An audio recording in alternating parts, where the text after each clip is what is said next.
Hello दोस्तों, नमस्कार। आप सभी का बहुत बहुत स्वागत है आपके अपने यूट्यूब चैनल मिस्टर बायोलॉजिस्ट पर। जैसा कि आप अपने स्क्रीन पर देख पा रहे हैं, मैंने Tata Memorial centre AC track यानी कि advanced centre for the treatment of research and education in cancer, जो कि एक रिसर्च इंस्टीट्यूट है, इसका ऑफिशियल पेज मैंने ओपन कर रखा है। इस ऑफिशियल पेज को मैंने इसलिए ओपन कर रखा है क्योंकि यहाँ पर आप जैसा कि अपनी स्क्रीन पर देख पा रहे हैं, यहाँ पर जो टाटा मेमोरियल सेंटर है जो कि कैंसर इंस्टीट्यूट है, इसमें आपका पीएचडी एडमिशन्स के 2025 के जेआरएफ के फॉर्म्स रिलीज़ कर दिए गए हैं।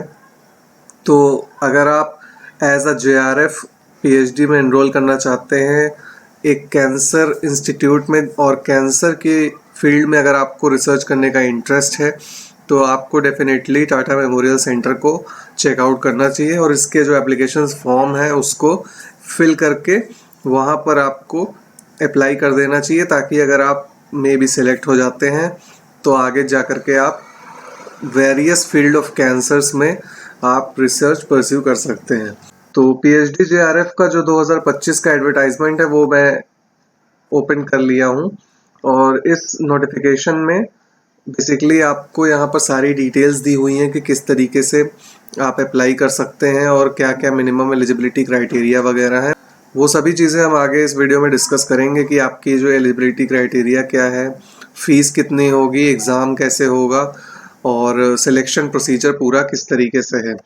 तो चलिए अब बिना देर के हुए इस एप्लीकेशन फॉर्म के नोटिफिकेशन को चेकआउट कर लेते हैं कि आखिर इसमें क्या क्या आपको यहाँ पर डिटेल्स दी हुई हैं पीएचडी में एडमिशन लेने के लिए। जो टाटा मेमोरियल सेंटर का जो सेंटर है advance centre for treatment research and education in cancer, ये बेसिकली आपका खारगर नवी मुंबई में सिचुएटेड है। ठीक है, तो यहाँ पर ये बेसिक डिटेल्स है इंस्टीट्यूट के बारे में। यहाँ पर इस नोटिफिकेशन में सबसे पहले यही मेंशन किया गया है कि एप्लीकेशंस इनवाइटेड है in the prescribed format which was mentioned for the online examination award for the junior research fellowships JRF 2025 for the PhD in life sciences at TMC AC Trek। यानी कि application forms आपको release कर चुके हैं। AC track का जो PhD life sciences में आपको दी जाएगी उसके सारे एप्लीकेशन फॉर्म्स यहाँ पर रिलीज कर दिए गए हैं। वेरियस डिसिप्लिन्स में आप अप्लाई कर सकते हैं। यहाँ पर आपको सबसे ऊपर इंस्टीट्यूट की पूरी डिटेल दी हुई है कि इंस्टीट्यूट क्या है, यहाँ पर किस तरीके की रिसर्च कंडक्ट की जाती है। बेसिक डिटेल्स यहाँ पर जाकर के चेकआउट कर सकते हैं। फैसिलिटीज के मामले में किसी भी तरीके की कमी नहीं मिलेगी। काफ़ी हाईली रेप्यूटेड इंस्टीट्यूट है और हाईली एडवांस्ड इंस्टीट्यूट है। यहाँ पर एडवांस लेवल ऑफ मशीनरीज यहाँ पर उपलब्ध है, तो आप आराम से अपनी रिसर्च वर्क को कंडक्ट कर पाएंगे।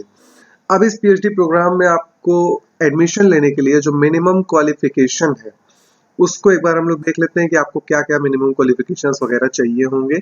अगर आपने किसी भी रिसर्च रिलेटेड फील्ड में बीएस किया है या फिर जो कि 4 इयर्स का होना चाहिए, अगर वो 4 ईयर का आपके पास बैचलर डिग्री है जिसमें से 1 साल आपको रिसर्च वर्क दिया जाता है जो कि प्रोजेक्ट वर्क के फॉर्म में होता है, मिनिमम 75% मार्क्स के साथ, तो आप अप्लाई कर सकते हैं। जो मेजर स्टूडेंट्स जो होते हैं जो पीएचडी में जाना चाहते हैं उनको एमएससी मिनिमम चाहिए होता है। एमएससी या फिर एमटेक यानी कि पीजी की डिग्री आपके पास होनी चाहिए, पोस्ट ग्रेजुएट आप होने चाहिए। एमएससी आपकी जितने भी सब्जेक्ट्स यहाँ पर मेंशन है, चाहे वो अप्लाइड बायोलॉजी हो, बायोकेमिस्ट्री हो, जूलॉजी, बॉटनी, माइक्रोबायोलॉजी, किसी भी फील्ड में आपकी एमएससी हो जो कि लाइफ साइंसेस से मेजरली रिलेटेड होते हैं, उसमें आपका एमएससी या एमटेक है with minimum 55% aggregated marks, then you will be definitely eligible for this program and you should have to apply for this program. Those awaiting results may also apply। देखिए बहुत सारे institutes में क्या होता है कि एमएससी आपका पास होना चाहिए, मतलब कंप्लीटेड होना चाहिए, ऐसा बोलते हैं, बट यहाँ पर कोई भी ऐसी नॉर्म्स नहीं है। आप रिजल्ट अवेटिंग कैटेगरी में है, मतलब आप अपने एमएससी या मास्टर्स में फाइनल ईयर में है तो भी आप अप्लाई कर सकते हैं। एचबीएनआई की गाइडलाइंस की बेसिस पर मिनिमम 55% एग्रीगेट मार्क्स अगर आपके नहीं है तो आपको इंटरव्यू के लिए कंसिडर नहीं किया जाएगा। यहाँ पर बोल्ड में लिखा हुआ है, तो आपको ये ध्यान देना होगा कि आपका मास्टर्स में मिनिमम 55% मार्क्स होने चाहिए। और यहाँ पर बोल्ड में ये भी लिखा हुआ है कि फाइनल एडमिशन जो आपका पीएचडी प्रोग्राम में होगा, वो कैंडिडेट को जो मिनिमम एलिजिबिलिटी क्राइटेरिया जो भी मेंशन किए गए हैं उसी के बेसिस पर होगा। अब हम आ जाते हैं मेन मुद्दे पर, यानी कि स्टाइपेंड पर। एसी ट्रैक एक ऐसा इंस्टीट्यूट है जो कि आपके पास CSIR JRF हो, ICMR JRF हो, DBT वगैरह कुछ भी हो तो भी आप अप्लाई कर सकते हैं, और नहीं है तो इंस्टीट्यूट भी आपको फेलोशिप प्रोवाइड करता है अलॉन्ग विथ HRA। और ये जो फेलोशिप का अमाउंट है ये आपके JRF के अमाउंट से सिमिलर ही है, उसी के लेवल का है, प्लस 27% ऑफ HRA भी आपको यहाँ पर दिया जाएगा। जो आपकी परफॉर्मेंस होगी उसके बेसिस पे आपको SRF में कन्वर्ट हो जाएगा 3rd ईयर में। हॉस्टल फैसिलिटीज़ लिमिटेड है और जो first come first serve basis पे ही मिलता है, तो जो कैंडिडेट्स यहाँ पर जितनी जल्दी अप्लाई कर देंगे उनको हॉस्टल उतने जल्दी मिल जाएगा। प्रोसीजर यहाँ पर एप्लीकेशन का ये है कि आपको पूरे इंस्ट्रक्शंस केयरफुली रीड करने हैं।